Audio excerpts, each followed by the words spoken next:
தமிழகம் எங்கும் max gold cash for your gold. Max gold நீங்க தங்க மட்டும் இல்லைங்க, பிளாட்டினம், டைமண்ட், சில்வர், ரூபினி எதை வேணாலும் விற்கலாம். உங்களுக்கான பணம் ரொக்கமா கையிலயோ இல்லைன்னா பேங்க் அக்கௌண்ட்லயோ உடனடியாக செலுத்திடுவாங்க. மார்க்கெட் மதிப்பை விட 100 ரூபாய் ஒரு கிராமுக்கு உங்களுக்கு கூடுதலாக கிடைக்கும். தமிழ்நாடு முழுக்க டோர் ஸ்டெப் சர்வீஸும் இவங்க ப்ரொவைட் பண்றாங்க. உங்களுக்கு கோல்ட விற்கணும்னு அதுக்கு ஒரே ஒரு பெஸ்ட் பிளேஸ் மேக்ஸ் கோல்டு தான். கால் 04445454545. வணக்கம். Big topic with Karthik Mayakumar. Ayodhya Ramar கோயில். ஆக்சுவலா இதை மற்ற கோயில்கள் தனியாக பிரித்து காட்டுறது, இந்த கோயில் அமையறதுக்குள்ளே எவ்வளோ வருஷம் போராட்டம் பார்த்தோமா. இரு பெரும் மார்க்கங்கள் சார்ந்து மிகப்பெரிய இஷ்யூஸ் ரைஸ் ஆகி அதை அடங்கி அதுக்கப்புறம் சுப்ரீம் கோர்ட்டே தலையிட்டு எல்லாம் பண்ணி அதுக்கு பிற்பாடு அமைஞ்ச கோயில். ஆனால் அப்பேற்பட்ட கோயிலுக்கு பக்தர்கள் கொடுத்த காணிக்கை இருக்குல்ல, இதில் கை வச்சிருக்கானுங்க அப்படின்னா அவனுக்கு எதை கொண்டு அடிக்கிறதுங்க? 1 ரூபா 2 ரூபாவா? 80 லட்சம் ரூபாய் ஆட்டையை போட்டிருக்கானுங்க. இது வரைக்கும் பறிமுதல் பண்ணப்பட்டதே இவ்வளோ, இன்னும் எவ்வளோ வச்சிருக்கானுங்களோ தெரில. இந்தியாவே உலுக்கியிருக்க இந்த விஷயம் இருக்குல்ல, இதை பற்றி தான் முழுக்க முழுக்க பார்க்க போகிற நிகழ்ச்சிகளை போகலாம்.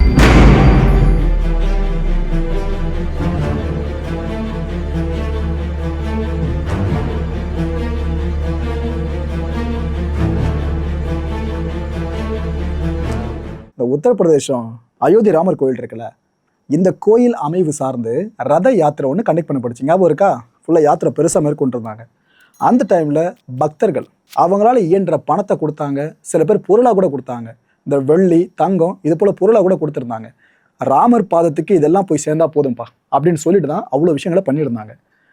இப்படி கிடைச்ச பணம் அப்புறம் இந்த பொருட்கள் இருக்குல்ல, இதெல்லாம் நீங்கள் உண்டியல்னு மைண்ட் வச்சுக்கோங்க. இது போல் இந்த பாக்ஸஸில் அடுக்குவாங்களே, எல்லாத்தையும் போட்டு அடுக்கிட்டு எல்லாத்தையும் இந்த கவுண்டிங் ரூமில் வச்சு கவுண்ட் பண்ணுவாங்களா, எந்த அளவுக்கு பணம் சேர்ந்துருக்கு, எந்த அளவுக்கு பொருட்கள் இருக்குன்னு சொல்லி பிரித்து வைப்பாங்களா.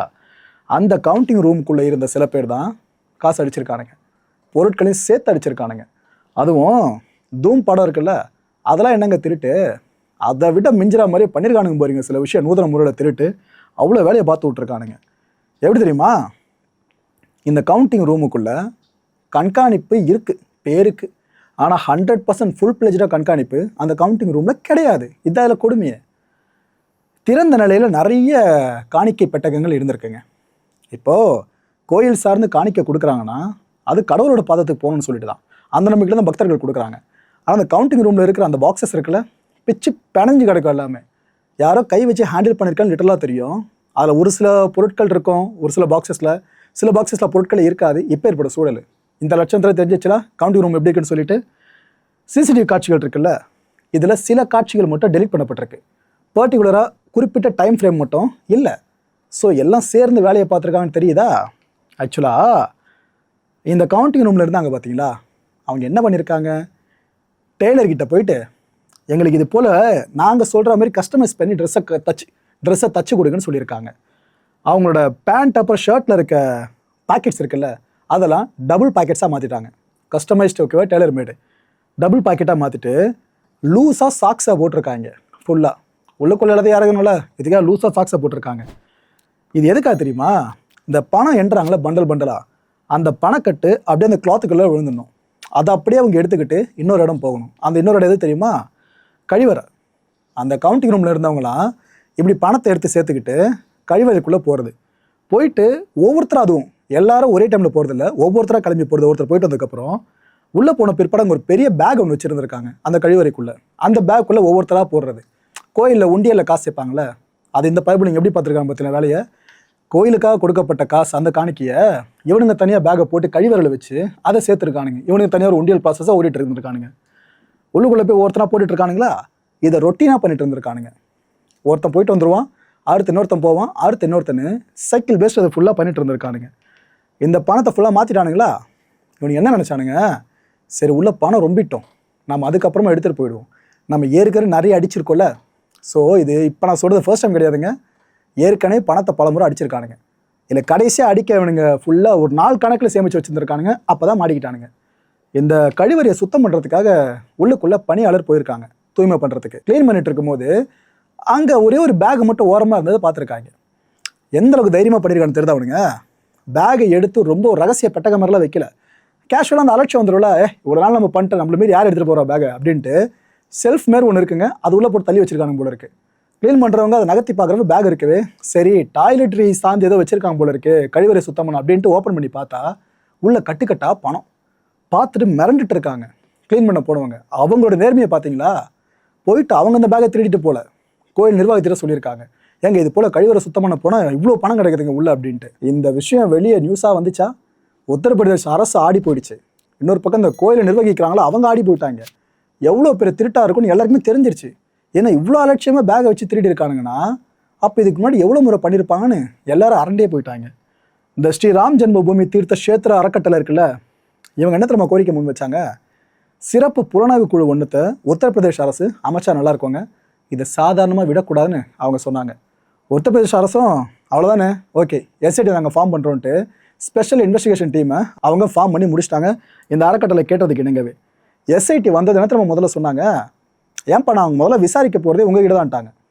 அந்த அறக்கட்டளை சொல்லிச்சுல, அந்த அறக்கட்டளை தான் நாங்கள் முதல்ல தோண்டி துருவ போகிறோன்னு எஸ்ஐடியே சொல்லிட்டாங்க. ஏன்னா இங்கேருந்து தான் பிரச்சனையை ஆரம்பிச்சிருக்குங்க.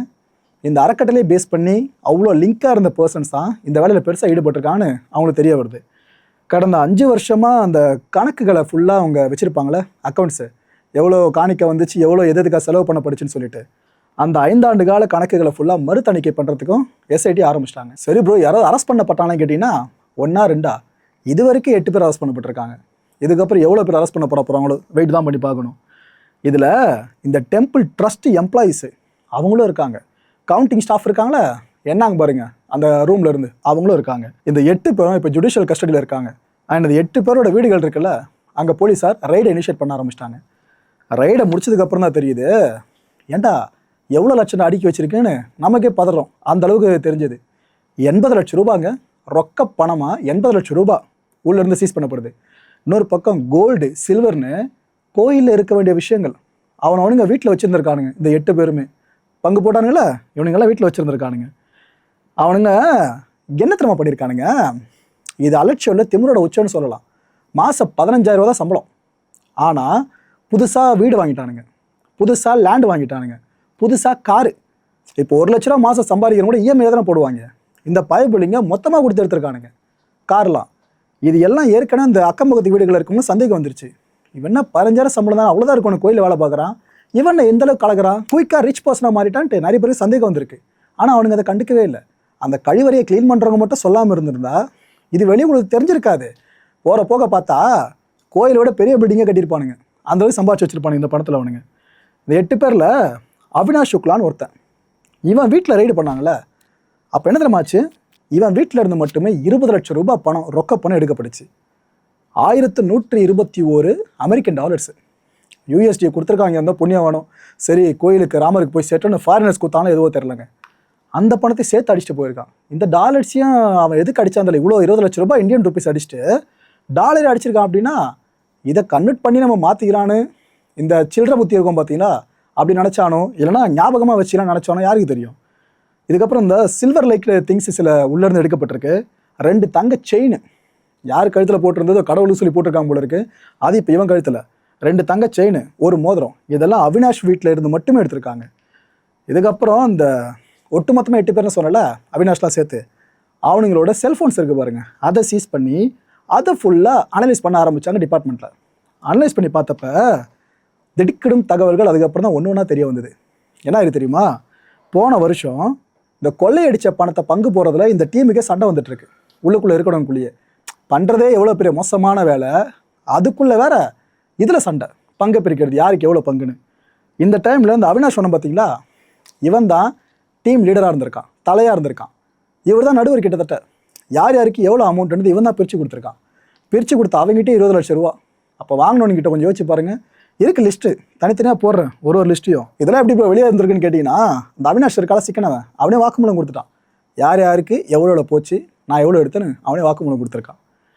இதில் அனுகால்ஃப் மிஸ்ரான்னு ஒரு பர்சன், இவன் வீட்டில் ரைடு பண்ணதில் 16 லட்சம் ரூபாய் ரொக்கம் பறிமுதல் செய்யப்பட்டுச்சு.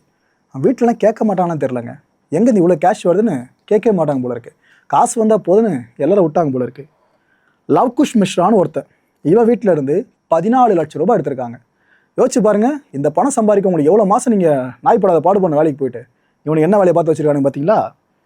ராமகாந்த் மிஸ்ரான்னு ஒரு பர்சன், இவன் வீட்டிலேருந்து 7 லட்சம் ரூபாய் எல்லாம் ரொக்கம் கேஷாக எடுத்திருக்காங்க.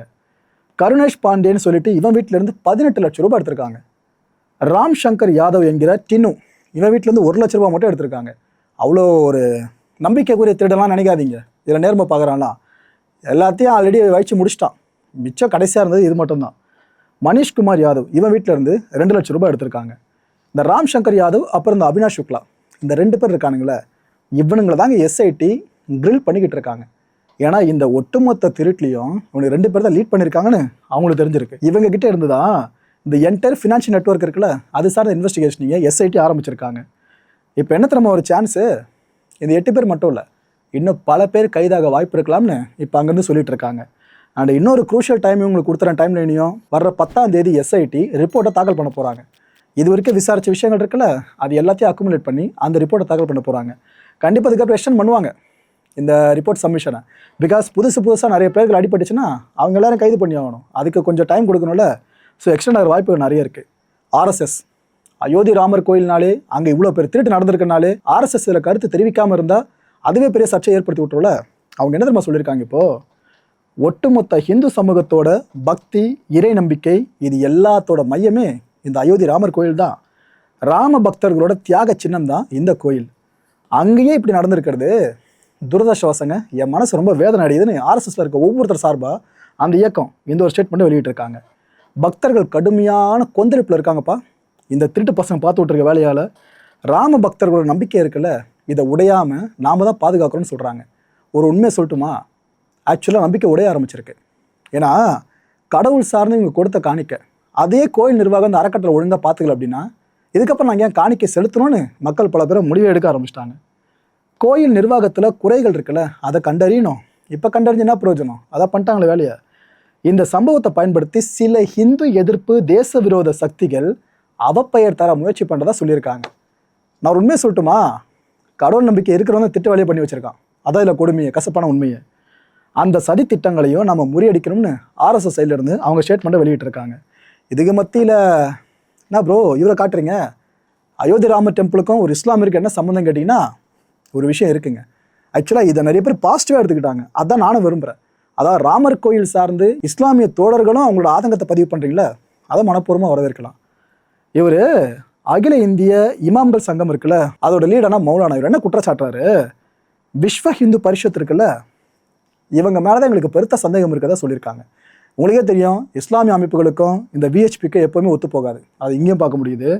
என்ன சொல்கிறாப்புல, ராமர் கோயில் ரத யாத்திரையில் கிட்டத்தட்ட 1400 கோடி ரூபாய் வசூல் பண்ணப்பட்டதா சொல்கிறாருங்க. நம்ம திருட்ட லட்சத்தில் பேசிக்கிட்டு இருக்கோம், ஆனால் மொத்த வசூலை விட 1400 கோடி ரூபான்றாரு. அந்த ஒட்டுமொத்த பணமும் எங்கே போச்சுன்னு கேட்குறாப்புல மௌலானா அவர்கள்.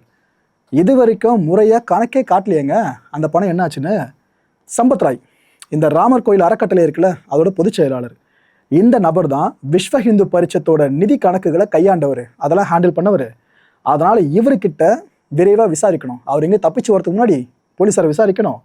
அவர் அந்த அமைப்பில் இருந்து இப்போ விலகி இருந்தாலும் விலகிட்டாப்புல, ஓகேவா, அந்த சம்பத் ராய் அதான் சொல்கிறாரு, அவர் விலகிட்டாலும் பரவாயில்ல, அவரை கூப்பிட்டு விசாரிங்க.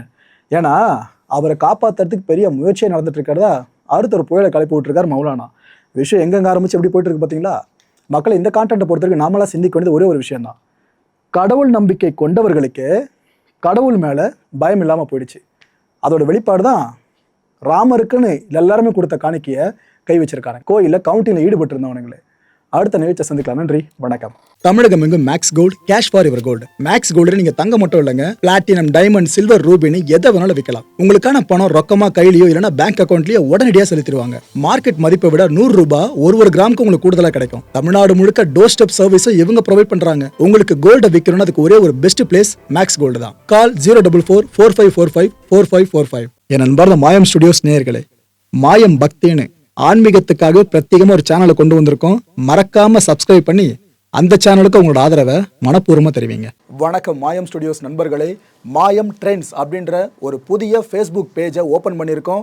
நீங்கள் யூடியூப்பில் பார்த்துட்டு இருக்கீங்களா நம்மளோட கான்டென்ட்ஸ்லாம், இதெல்லாம் விட ஒரு படி மேலே ரொம்ப கிறிஸ்பாகவும் ரொம்ப சூப்பராகவும் நிறைய கான்டென்ட்ஸ் உங்களுக்கு இந்த பேஜில் காத்துட்ருக்குங்க. ஸோ உடனடியாக ஃபேஸ்புக் பிளாட்ஃபார்ம் போங்க, மாயம் ட்ரெண்ட்ஸ்னு டைப் பண்ணி சர்ச் பண்ணி நம்ம பேஜை ஃபாலோ பண்ணுங்கள். அப்படியே நம்ம சேனலையும் நீங்கள் சப்ஸ்கிரைப் பண்ணிட்டீங்க அப்படின்னா இன்னும் நிறைய புது கான்டென்ட்ஸை உங்களுக்காக ப்ரொடியூஸ் பண்ணி கொடுத்துக்கிட்டே இருப்பாங்க. நீங்கள் பண்ணுற ஒவ்வொரு சப்ஸ்கிரிப்ஷனும் எங்களுக்கு பெரிய மோட்டிவேஷனாக அமையும்.